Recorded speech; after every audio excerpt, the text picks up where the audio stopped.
Le FNAIM Talk, le podcast hebdomadaire qui vous parle d'immobilier.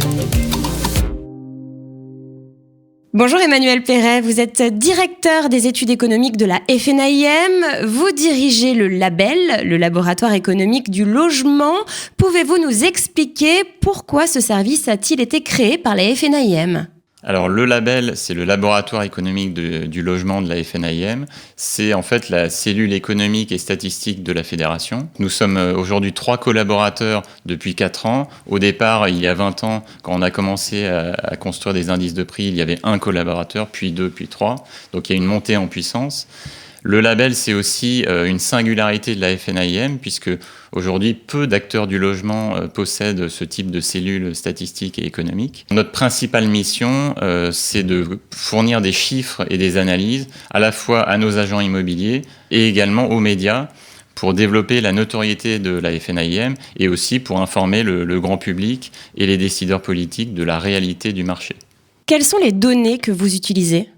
On utilise des données à la fois internes et externes. Ce qu'il faut savoir, c'est que depuis quelques années, il y a de plus en plus de données en open data, notamment par les services de l'État. Tout ça nous permet de compiler de plus en plus de données, d'offrir des analyses de plus en plus détaillées. Vous réalisez de nombreuses études que vous publiez. Quelles sont-elles ?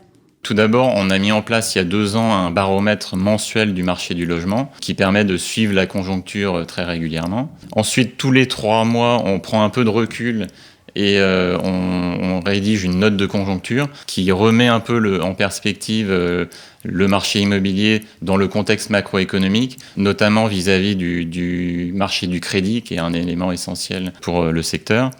Ensuite, on réalise également des études thématiques. Alors ça peut être soit sur un segment de marché en particulier, comme par exemple les stations balnéaires. Ça peut être aussi sur des sujets spécifiques, comme par exemple, en ce moment, on est en train de travailler sur une étude sur l'impact du DPE sur le prix des logements et également sur les risques climatiques, donc des sujets d'actualité et d'avenir aussi.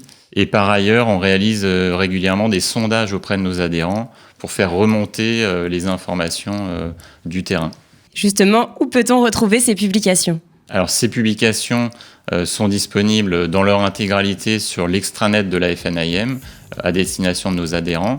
Et je dirais qu'une majorité de nos publications sont aussi publiées en externe, donc sur le site fnaim.fr.